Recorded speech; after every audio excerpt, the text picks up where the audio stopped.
दोस्तों यह है एक बहुत कमाल की ट्रांसफॉर्मेशन 2.25 महीने में की गई।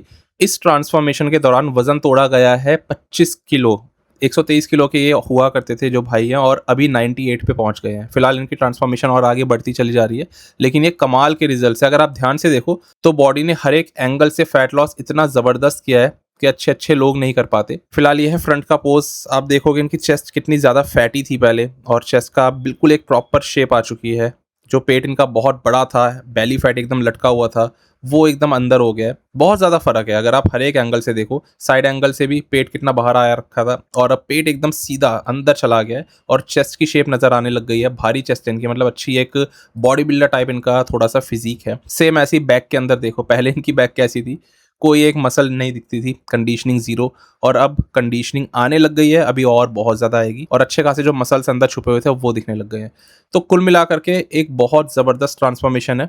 और सही में दोस्तों, कोई भी अगर चाहे ना इस तरीके से खुद को बदल सकता है, सही गाइडेंस होनी चाहिए, और उसी के लिए तो हम लोग बैठे हुए हैं। तो अगर आपको हमसे कोचिंग लेनी हो, यहाँ पे हमें डीएम करो। बहुत अफोर्डेबल रेट तो होता ही हमारी कोचिंग का, तो मैनेज भी इजीली कर लोगे आप। तो बस आज से अपनी फिटनेस जर्नी स्टार्ट करो। दोस्तों कल ही खत्म हुआ है टैम्पा प्रो, और इसके अंदर जीत गए निक वॉकर। एक्सपेक्टेड था जीतना, जीत हैरान नहीं कर रही, लेकिन जो चीज़ ने हैरान करा वो थी निक वॉकर की बॉडी। इस शो के अंदर कई सारे और भी एथलीट्स थे, सबकी बात करेंगे। दोस्तों यहाँ पर सबसे पहले निक वॉकर ने इस शो में जो डोमिनेशन करके दिखाई है ना, वो इतनी ज़्यादा थी। ऐसा निक का शेप आज तक कभी देखा ही नहीं गया। कई सारे फैंस ने तो ये कहा कि आज तक के बेस्ट निक वॉकर है। मैंने जैसे इनकी पहली झलक देखी ना, तो सबसे पहले ध्यान गया इनके लैट्स पे, जो बहुत ज़्यादा वाइड हो चुके हैं। फ्रंट डबल बाइसेप करते हुए निक की ब्लॉकी वेस्ट आती थी, वो अब छोटी दिखने लग गई है, इसलिए क्योंकि लैट्स बहुत बड़े हो गए। वहाँ पे डेंसिटी आई है, और ये आर्नोल्ड से अभी तक में आई है। कई लोग ये भी कह रहे हैं आर्नोल्ड वाली बॉडी इनकी बेहतर थी, पर मेरा ये मानना है कि नहीं, ये बॉडी बहुत ज़्यादा साइज और ज़्यादा बेहतर शेप के साथ में है। देखो निक की डेंसिटी हमेशा ऐसी होती है कि कोई मिस्टर ओलंपिया में भी उसे चैलेंज नहीं कर सकता। डेंसिटी मतलब मसल्स की हार्डनेस, मसल्स के ऊपर स्किन कितनी पतली है, वो ये सारी चीजें डेंसिटी के अंदर आती है। निक में वो नेक्स्ट लेवल है। और टैन, ये एथलीट आप थोड़ा सा देखो ना तो ऑरेंजिश टैन करता है, जिस वजह से निक की टैनिंग इतनी स्पॉट ऑन है। आप आसपास के कोई भी कंपेटिटर देख लो। सेकंड पे जेम्स हॉलिंगसेड आए थे, थर्ड पे आए थे जो द मशीन। कोई टैनिंग में इनके आसपास खड़ा नहीं हो रहा। ऐसे ओलंपिया में है ना, डेरेक इनके आगे आ पाते, ना सैमसन का टैन अच्छा लगता है। तो निक वॉकर के अंदर टैनिंग की भी कुछ अलग ही कला है। हमेशा ना टैन बहुत मैटर करता है किसी एक एथलीट का, वो किस तरीके से कोट लगा के आ रहा है बॉडी पे। यहाँ पे ना शो की लाइटिंग सही बताऊं तो टैम्पा की बहुत अच्छी नहीं थी। ये ना इतनी ब्राइट थी कि बॉडी दिख ही नहीं पा रही थी। एथलीट्स की मसल्स फ्लैट लग रही थी, चमकीली चमकीली सी लग रही थी। स्टिल निक वॉकर की बॉडी ऐसी थी कि वो लाइट इनका कुछ नहीं बिगाड़ पा रही थी, इनको नहीं ढक पा रही थी। जो जो मसल्स निक दिखाना चाह रहे थे वो इतनी एक्सट्रीम ब्राइट लाइट में भी क्लियर विजिबल थे।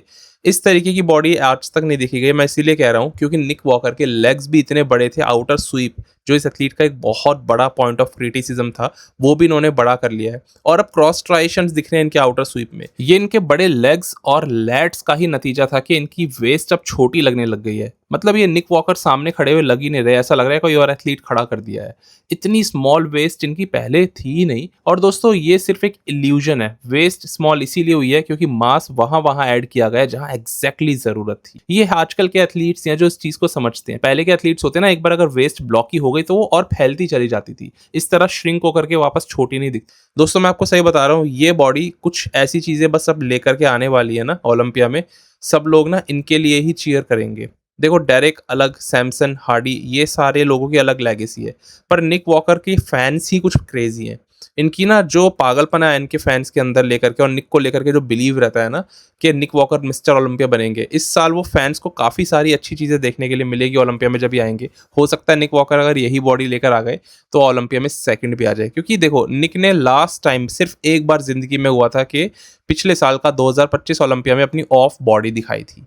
ये एथलीट कभी ऑफ थोड़ी आता है। ऐसा भी हो सकता था कि मसल्स इंक्रीज करने के चक्कर में इनकी वेस्ट और ब्लॉकी हो जाती, पर ऐसा नहीं दिखा। इस शो में अभी सारी हम बातें करेंगे कि पोज कैसे हिट कर रहे थे निक वॉकर। लेकिन यहाँ पर एक चीज जरूर से बोल देना चाहता हूँ। कभी कभार क्या होता है ना, नए एथलीट्स बहुत ये चीज करते हैं, एक पुराने एथलीट को एकदम पोक करते हैं, जैसे कि जो द मशीन ने करा था। आज से लगभग 1 महीने पहले मैंने वीडियो बनाई थी और जो ने साफ बोल दिया था कि निक वॉकर हमेशा हारेंगे। वो अभी कुछ साल पहले ही मिस्टर यूएसए बनकर के प्रो कार्ड जीत करके बैठे हैं। बहुत अच्छा साइज दिखता है इंस्टाग्राम पे। और उस वक्त भी मैंने बोला था कि ऐसे बहुत आसान लगता है निक वॉकर को जज करना, इंस्टाग्राम पे वो कभी इंप्रेसिव नहीं लगते, हो सकता है जो आपको ज़्यादा अच्छे लगेंगे, पर रियलिटी तब समझ आती है जब आप ऐसे एथलीट के आगे खड़े हो जाते हो जो बहुत सालों से यार पका हुआ एथलीट है। निक वॉकर को मैंने तब यही बोला था, इतने सालों से ओलंपिया में कम्पीट करते आ रहे हैं, आप एकदम कह सकते हो कि इनका स्ट्रक्चर अच्छा नहीं है, एकदम आपके मुंह से निकल सकता है कि यार ये एथलीट तो क्या ही पोज हिट कर रहा है, पर एक्चुअली बताऊं क्या होता है, जब आप निक वॉकर के साथ आके खड़े होते हो ना, तो आप कुछ इस तरह से खुद पोज हिट कर रहे होते हो। ये देखो, ये है इनका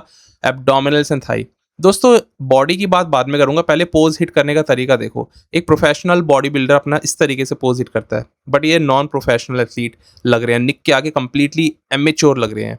बॉडी की सॉफ्टनेस की बात करूंगा तो उसकी तो कोई सीमा ही नहीं है, मैं कितना मर्जी इनको क्रिटिसाइज कर सकता हूँ। इनके लेग्स में ना तो साइज है, ना इनकी बॉडी में कहीं पे हार्डनेस है, इनकी बॉडी कंप्लीटली ऑफ है, इसके अंदर बहुत वाटरी, बहुत ब्लोटेड थी।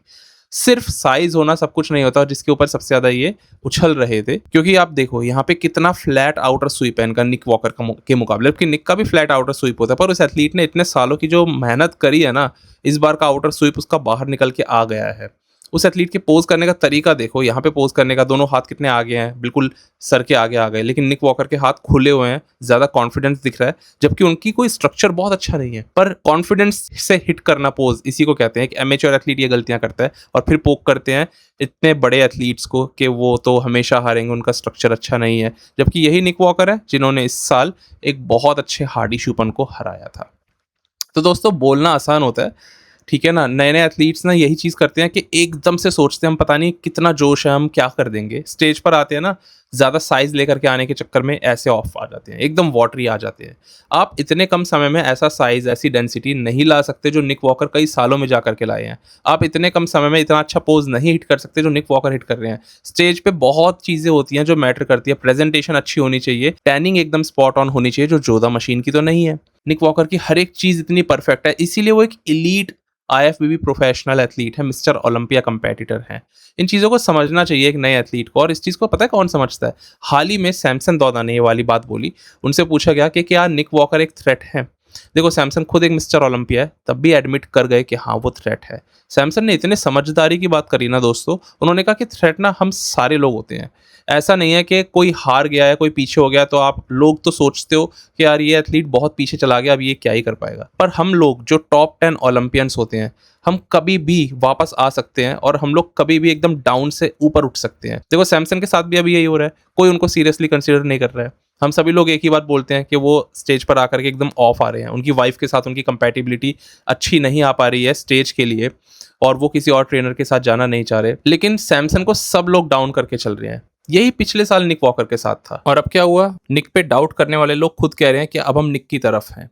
इसी तरह निक की तरफ लोग जैसे गए, सैमसन की तरफ भी जा सकते हैं, वो भी उठ सकते हैं। हार्डी भी डाउन हुए थे, डेरेक भी डाउन हुए थे, तो ये बोलना रहा सैमसन दादा का कि हम लोग सारे के सारे खतरनाक है। निक वॉकर से कोई प्रॉब्लम नहीं है सैमसन को, पर सैमसन ने पूरा एडमायर करा कि वो खतरा है। ये होता है एक प्रो बॉडी बिल्डर, एक मिस्टर ओलंपिया के बोलने का लहजा। लेकिन एक जो नया एथलीट होता है जोधा मशीन, वो कहता है कि निक तो हमेशा हारेंगे। वो लोग एकदम जोश में तो होते हैं क्योंकि आप नए नए प्रो बने होते हो, आपके अंदर एकदम साइज गेन हो रहा होता है, आपको लगता है निक वॉकर को तो मैं हरा दूंगा, बट दोस्तों सिर्फ साइज गेम तो बॉडी बिल्डिंग नहीं होता ना। अब देखो कितनी जगह पे आपको जो का साइज अच्छा दिखेगा, जैसे कि साइड चेस्ट पोज हो गया, है ना, बट क्या ये पोज ज्यादा साइज होने के बाद भी निक से इतना स्ट्रांग है कि निक को हरा देगा? नहीं।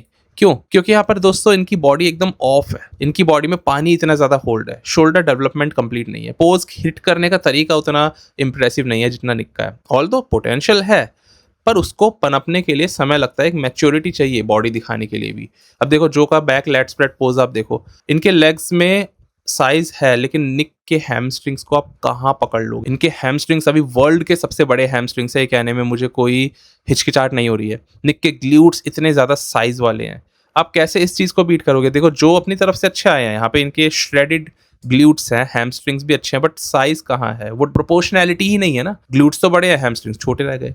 तो पकने में समय लगता है और दिमाग पकने में भी समय लगता है, जो अभी जो को लगेगा। अच्छा हम लोग यहाँ पर दोस्तों बात करते हैं सारे एथलीट्स की, एक बार छोटा छोटा करके सारे पोजेस देख लेते हैं। जैसे कि फ्रंट डबल बाइसेप अगर आप देखोगे तो उसके अंदर निक वॉकर ऐसे लग रहे हैं ना, मानो ये दोनों कोने में खड़े हुए एथलीट एमेच्योर हैं।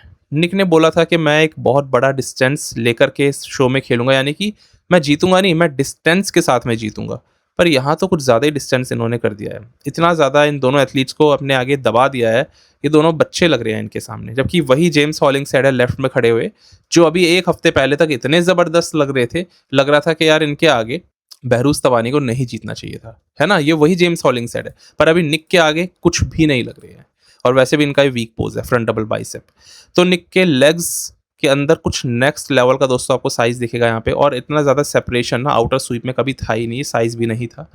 लैट्स इतने वाइड थे ही नहीं निक के, अभी हुए हैं, और इस वजह से वेस्ट छोटी हो गई है। और सबसे बड़ी चीज़ तो है हार्डनेस। पत्थर जैसी मसल्स किसी इन दोनों बॉडी बिल्डर्स पे है ही नहीं, वो बिल्कुल फ्लैट और सॉफ्ट दिखाई दे रहे हैं इनके आगे। ये डेंसिटी एक ऐसी चीज़ है, एक ऐसा गिफ्ट है निक वॉकर पे, जो अभी किसी और आईएफबीबी प्रो बॉडी बिल्डर पे आपको दिखेगा ही नहीं। बाइसेप्स निक के नेक्स्ट लेवल के हैं। इन बाइसेप्स में जो पीक है, सेपरेशन है, वो आईएफबीबी में अभी किसी पे भी नहीं है। इतने ऊंचे बाइसेप्स ही नहीं है एंड्रयू जैक पे बस। इसके बाद अगर हम देखें फ्रंट लैट स्प्रेड, इसके अंदर निक वॉकर हमेशा से एक बहुत वीक कंटेंडर माने गए हैं, क्योंकि इनका ब्लॉकी मिड सेक्शन इस पोज को कभी इन्हें अच्छे से हिट ही नहीं करने देता है। पर अगर हम आसपास के इन दोनों कंपेटिटर्स को देखें तो ये और ज़्यादा वीक है, क्योंकि इनके पास में लैट्स भी अच्छे नहीं है, ना हार्डनेस है मसल्स में। निक अपने लेग का डोमिनेशन शो कर रहे हैं इस पोज में, और लैट्स इस बार इनके एक्चुअली में खुलते हुए नजर आ रहे हैं पहले के मुकाबले।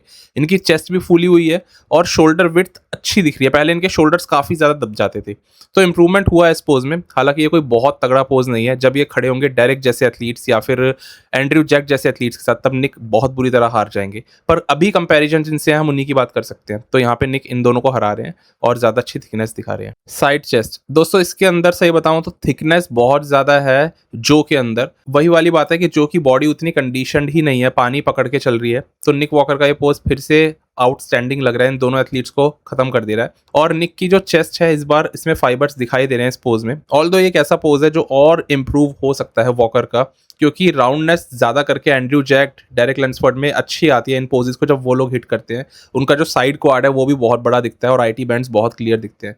पर निक वॉकर ने अभी बताया हाल ही में इस इंटरव्यू में जो उन्होंने डेव पुलम्बो को दिया, कि मैं अभी जैसा हूँ ना, मुझे थोड़ा सा इंप्रूवमेंट लगेगा तब मैं ओलंपिया जीत जाऊंगा। ये भी एक मैच्योरिटी वाली बात है, क्योंकि आज से पहले निक के लिए जब भी पूछा जाता था कि आप ओलंपिया जीत पाओगे, तो निक हमेशा कहते थे हाँ मैं जीत जाऊंगा, मैं ही मिस्टर ओलंपिया बनूंगा। पर इस बार उन्होंने इंप्रूवमेंट्स की बात रखी है, यानी खुद वो ये मान के चल रहे हैं कि अभी कमियां हैं और सुधारी जा सकती है। और ये एक ऐसा पोज है जो ये चीज़ दिखाता भी है। साइड चेस्ट में निक के शोल्डर्स अभी और राउंड हो सकते हैं, जिस तरह यहाँ पे जो द मशीन के आपको शोल्डर्स दिख रहे हैं। आर्म्स जो के बहुत ज़्यादा वेनी और बहुत बड़े हैं, सही में उनका ट्राइसेप का हेड और बाइसेप का आउटर हेड बहुत बड़ा है। चेस्ट भी ज़्यादा फुली हुई है। तो कुछ कुछ पोजेज ऐसे होते हैं जो वीक से वीक कंटेंडर के भी बहुत अच्छे निकल जाते हैं। पर निक जो है ओवरऑल बहुत क्रिस्प और शार्प है, इसीलिए यहाँ पे इस वाले पोज में भी जीतेंगे। यही पोज है जेम्स हॉलिंगसाइड का, जो लास्ट वाले शो में 1 हफ्ते पहले बहुत ज़बरदस्त दिख रहा था जब ये खड़े हुए थे बहरूस तबानी के साथ में। पर इस पोज में तो ये खड़े भी नहीं हो पा रहे इन दोनों एथलीट्स के सामने, एकदम छोटे दिख रहे हैं। और कहीं ना कहीं ऐसा लग रहा है कि जेम्स की बॉडी में टैन भी उतना नहीं है, सेपरेशन तो है ही नहीं इस बॉडी में। इसके बाद बैक डबल बाइसेप, ये दोस्तों आज तक का best back double bicep pose है जो निक वॉकर ने अचीव किया। इतनी ज़बरदस्त बैक अभी किसी और बॉडी बिल्डर की आपको शायद ही दिखेगी आईएफबीबी प्रो लीग के अंदर, क्योंकि दोस्तों निक के जो आर्म्स है ना, सबसे पहले आपकी निगाह उन पे जाती है, बहुत ज़्यादा बड़े बाइसेप्स और ट्राइसेप्स दिखाई देते हैं। फिर जो इनकी बैक थी वो थोड़ी सी फ्लैट हुआ करती थी, लेकिन इस बार इनकी बैक में थिकनेस अच्छी है। यही बैक बस थोड़ी सी और डेंसिटी मांग रही है। और इसके बाद निक वॉकर का बैक डबल बाइसेप काफ़ी हद तक लोग खुद कंपेयर करने लग जाएंगे फिल हीथ से भी, क्योंकि उनकी बैक में डेंसिटी ज़्यादा हुआ करती थी, थिकनेस ज़्यादा थी। निक की बॉडी जो है इस तरीके से कि लोअर बैक आते आते इनकी काफ़ी फ्लैट वो मसल दिखने लगती है वहाँ पे। पर अगर हम नीचे की ओर चलते हैं तो निचला हिस्सा बहुत ज़्यादा बड़ा है। यहाँ पे इनके जैसे हैमस्ट्रिंग्स तो किसी के है ही नहीं, और उसके अंदर जो थ्रेड्स चलते हैं वो सबसे ही ज़्यादा सेपरेशन दिखाते हैं। ऐसे हैमस्ट्रिंग्स पूरे आईएफबीबी प्रो लीग में किसी के पास नहीं है, ना इतना ज़्यादा ग्लूट्स के अंदर साइज है। तो इसी चीज़ की वजह से इनका बैक डबल बाइसेप पोज खा जाता है किसी भी अच्छे से अच्छे टॉप ओलंपियन को। तो ये इनका सबसे ज़्यादा क्रेजी पोज ऐसा माना गया जिसके लिए सारे लोग पागल हो गए। इस बार ऐसा बैक डबल दिखाया निक ने। बैक लेट स्प्रेड निक वॉकर का अच्छा उतना नहीं माना जाता है, लेकिन इस बार इसमें भी इंप्रूवमेंट देखने के लिए मिली। लेट्स का साइज थोड़ा सा और ज़्यादा बड़ा था, इसलिए बैक लेट स्प्रेड पोज में भी मज़ा आ रहा था। ऑल्दो ये कोई बहुत स्ट्रॉन्गेस्ट पोज नहीं है निक का, मेनली डोमिनेशन निक इसके अंदर भी करते हैं तो अपनी लोअर बॉडी से ही कर पाते हैं। वो अगेन बहुत ज़्यादा आउटमास कर देती है दूसरे एथलीट्स को। अब आता है साइड ट्राइसेप पोज। तो साइड ट्राइसेप पोज ना इस वाले एंगल से उतना नहीं पता लग रहा होगा, पर जो द मशीन ने ये पोज काफ़ी अच्छा हिट किया था। निक वॉकर का ये पोज अच्छा है, पर ये पोज और बहुत बेहतर तरीके से हिट हो सकता है। कई सारे एथलीट्स अपना रियर डेल्ट जो पीछे का शोल्डर है वो भी दिखाते हैं इसमें, जिसकी वजह से एक विड्थ आती है साइड ट्राइसेप करते हुए, और आगे का ट्राइसेप हेड भी निक वॉकर ने थोड़ा इस तरीके से दिखाया कि वो छुपता हुआ नजर आ रहा है। इस पोज को बहुत बेहतर तरीके से अलग अलग एथलीट्स हिट करते हैं, सबका अपना अपना तरीका, लेकिन हाँ ये भी सच है कि इस पोज में इनको कोई नहीं हरा पा रहा है। इसके बाद एब्डोमिनल्स एंड थाई। निक का ये कोई बहुत स्ट्रॉन्ग पोज कभी भी नहीं हुआ करता था, पर इस बार तो निक ने कुछ नेक्स्ट लेवल की वी टेपर अचीव कर लिया, वही बड़े लैट्स और बड़े लेग्स की बदौलत, और इनका एब्स का सेक्शन अब काफी क्रिस्प हो गया है। अब बहुत सारे हेटर्स जो थे इनके फैंस में तब्दील होने लग गए हैं, कह रहे हैं कि निक के एब्स अब अच्छे लगते हैं। देखो गहरे एब्स इनके हमेशा से है, पर वो एक एस्थेटिक शेप कभी भी नहीं रही थी, पर इस बार ऐसा लग रहा है कि जो ब्लॉकी मिड सेक्शन है वो थोड़ा कम हो गया है, वही वाला इल्यूजन जो है ये क्रिएट कर रहे हैं अपने एक्स फ्रेम उसके कारण से। बाकी ये दोनों बॉडी बिल्डर्स आसपास खड़े हुए सही में इनके आगे बहुत इनएप्रोप्रिएट लग रहे हैं, मैं अगर सही शब्दों का यूज करूँ तो। ना इनकी टैनिंग अच्छी है, ना इनमें कोई डेंसिटी दिख रही है, इनके लेग्स बिल्कुल सॉफ्ट है दोनों एथलीट्स के, ना इनके एब्स नजर आ रहे, ना इनके लैट्स में दम है। तो निक वॉकर बहुत कॉन्फिडेंटली इस पोज को हिट कर रहे हैं, और इस बार ना बहुत कॉन्फिडेंट प्लस रिलैक्स्ड दिखाई दिया निक अपने पूरे पोजिंग के दौरान। ओलंपिया में भी निक ना इसी तरीके के एक एटीट्यूड में रहते हैं, बहुत रिलैक्स एटीट्यूड इनका होता है और कॉन्फिडेंस दिखाता है वो एक्चुअली। इसके बाद आखिरी पोज मोस्ट मस्कुलर, एक ऐसा पोज था जिसमें निक ने पूरा गेम खत्म करके रख दिया। ये इस पोज में टॉप 3 ओलंपियंस तक को अच्छा चैलेंज दे देते हैं, तो इनकी तो क्या ही बात करनी। यहाँ पर निक मैक्सिमम 3D दिखते हैं, कोई भी एथलीट इनके आसपास नहीं आ पाता, इतना राउंड शोल्डर अब इनका हो चुका है। चेस्ट में फाइबर्स बहुत गहरे आ गए निक के, पहले से ज्यादा अच्छे आने लग गए हैं। लेग्स तो साथ दे ही रहे हैं। तो निक के इस वाले पोज में पहले क्या था कि ब्लॉकी मिड सेक्शन दिखता था जो कि छुपा लिया करते थे इस तरीके से हिट करने की वजह से, पर अब तो वो भी चला गया है। तो निक का ये पोज अब काफी क्लोज टू परफेक्ट हो चुका है। तो दोस्तों पूरा का पूरा शो था और वॉकर ने इनको हरा दिया। जैसे कि मैंने कहा कि कोई बहुत बड़ी बात नहीं थी हराना, पर जिस तरह से हराया वो मायने रखता है। एक बहुत ज्यादा डिस्टेंस लेकर के एक बहुत बड़ा मार्जिन से इनको हराया इन दोनों एथलीट्स को। इसीलिए निक का अब अगला टारगेट इस साल का ओलंपिया जीतना है। आपको लगता है कि इस बार डेरेक, एंड्रयू, हार्डी और सैमसन, इन चारों के बीच में निक वॉकर अपनी जगह बना पाएंगे, स्पेशली एक ऐसी जगह जहां पर कि जजेस ज्यादा करके सिमेट्री, एक वी टेपर देखना पसंद करते हैं, जो निक वॉकर पे अभी तक तो नहीं थी पर अब इस गेम में उतरते जा रहे हैं उसी फ्रेम, एक्स फ्रेम के साथ जो जजेस को चाहिए। तो चांसेस तो हैं ओलंपिया में कहीं ना कहीं टॉप 2 टॉप 3 में इनके आने के। बाकी तो प्रिडिक्शन करनी बहुत मुश्किल है क्योंकि सारे एथलीट्स आजकल एक जैसे दिखते हैं, कोई भी कभी भी ओलंपिया जीत जाता है। आपको क्या लगता है इस साल निक वॉकर के लिए? बस अब 2 महीने और बचे हैं, सारी चीज़ें हमें मालूम पड़ेगी तभी।